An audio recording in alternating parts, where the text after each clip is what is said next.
하루의 말씀, 오늘은 누가복음 15장 1절에서 7절 말씀 가지고 함께 나눕니다.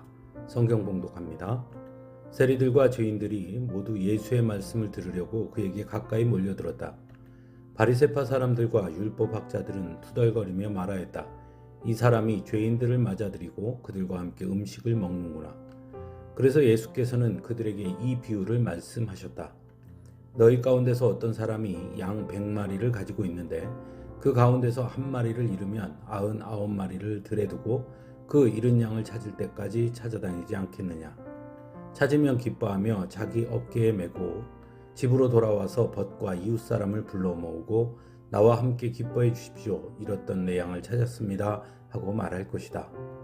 내가 너희에게 말한다. 이와 같이 하늘에서는 회개할 필요가 없는 의인 99보다 회개하는 죄인 한 사람을 두고 더 기뻐할 것이다. 아멘. 오늘 본문은 예수님의 비유 중 잃은 양의 비유입니다. 먼저 예수님께서 이 비유를 말씀하신 배경을 보면 세리들과 죄인들이 예수님의 말씀을 들으려고 예수님께 모여들었고 그것을 본 바리새파 사람들과 율법학자들이 이 사람이 죄인들을 맞아들이고 그들과 함께 음식을 먹는구나 하며 투덜거립니다. 그것을 본 예수님께서 바리새파 사람들과 율법학자들에게 하신 비유가 바로 잃은 양의 비유입니다. 그런데 잃은 양의 비유를 들여다보면 사실 경제적 논리나 합리성의 논리로 보면 이해되지 않는 부분이 있음을 보게 됩니다. 잃은 양 한 마리를 찾기 위해 99마리를 두고 그 잃은 양을 찾을 때까지 찾아다닌다는 것은 어떻게 보면 매우 비합리적이게 보이고 어리석어 보이기까지 합니다. 또한 잃은 양 한 마리를 찾았다고 벗과 이웃들을 불러 모으고 잔치를 벌인다는 것도 이해하기 어려운 부분입니다. 하지만 여기에 잃은 양의 비유의 핵심이 있습니다. 세상적으로 보면 비합리적이고 비경제적으로 보이는 것이지만 하나님의 관점에서는 다르다는 것입니다. 바리새파 사람들과 율법학자들의 눈으로 보면 세리들과 죄인들을 가까이 하는 것은 비합리적이고 비경제적인 모습으로 비쳤을 것이기 때문입니다. 차라리 그 당시의 실력자들이나 권세 있는 자들과 함께하는 것이 훨씬 더 큰 영향력을 행사할 수 있는 일이기 때문입니다.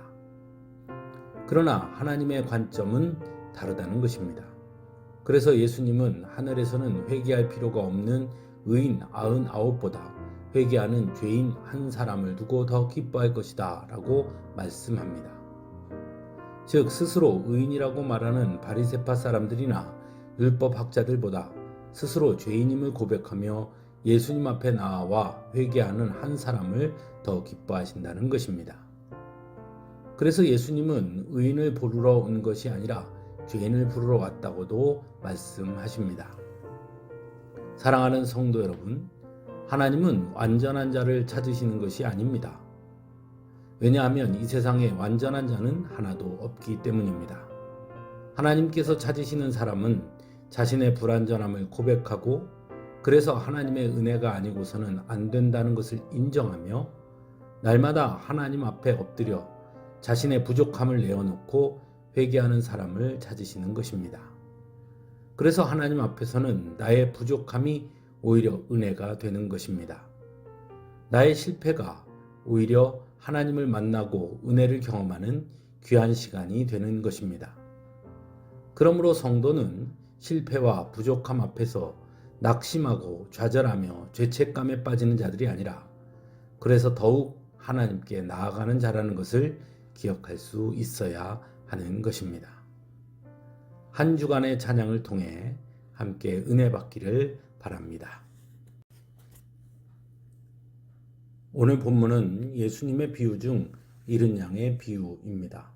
먼저 예수님께서 이 비유를 말씀하신 배경을 보면 세리들과 죄인들이 예수님의 말씀을 들으려고 예수님께 모여들었고 그것을 본 바리새파 사람들과 율법학자들이 이 사람이 죄인들을 맞아들이고 그들과 함께 음식을 먹는구나 하며 투덜거립니다. 그것을 본 예수님께서 바리새파 사람들과 율법학자들에게 하신 비유가 바로 잃은 양의 비유입니다. 그런데 잃은 양의 비유를 들여다보면 사실 경제적 논리나 합리성의 논리로 보면 이해되지 않는 부분이 있음을 보게 됩니다. 잃은 양 한 마리를 찾기 위해 99마리를 두고 그 잃은 양을 찾을 때까지 찾아다닌다는 것은 어떻게 보면 매우 비합리적이게 보이고 어리석어 보이기까지 합니다.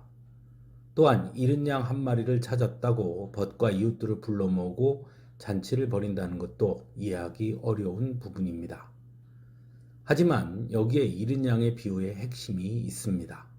세상적으로 보면 비합리적이고 비경제적으로 보이는 것이지만 하나님의 관점에서는 다르다는 것입니다. 바리새파 사람들과 율법학자들의 눈으로 보면 세리들과 죄인들을 가까이 하는 것은 비합리적이고 비경제적인 모습으로 비쳤을 것이기 때문입니다. 차라리 그 당시의 실력자들이나 권세 있는 자들과 함께하는 것이 훨씬 더 큰 영향력을 행사할 수 있는 일이기 때문입니다. 그러나 하나님의 관점은 다르다는 것입니다. 그래서 예수님은 하늘에서는 회개할 필요가 없는 의인 99보다 회개하는 죄인 한 사람을 두고 더 기뻐할 것이다 라고 말씀합니다.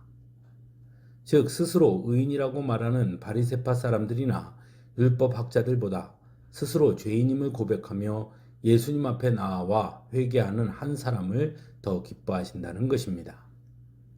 그래서 예수님은 의인을 부르러 온 것이 아니라 죄인을 부르러 왔다고도 말씀하십니다. 사랑하는 성도 여러분, 하나님은 완전한 자를 찾으시는 것이 아닙니다. 왜냐하면 이 세상에 완전한 자는 하나도 없기 때문입니다. 하나님께서 찾으시는 사람은 자신의 불완전함을 고백하고 그래서 하나님의 은혜가 아니고서는 안 된다는 것을 인정하며 날마다 하나님 앞에 엎드려 자신의 부족함을 내어놓고 회개하는 사람을 찾으시는 것입니다. 그래서 하나님 앞에서는 나의 부족함이 오히려 은혜가 되는 것입니다. 나의 실패가 오히려 하나님을 만나고 은혜를 경험하는 귀한 시간이 되는 것입니다. 그러므로 성도는 실패와 부족함 앞에서 낙심하고 좌절하며 죄책감에 빠지는 자들이 아니라 그래서 더욱 하나님께 나아가는 자라는 것을 기억할 수 있어야 하는 것입니다. 한 주간의 찬양을 통해 함께 은혜 받기를 바랍니다.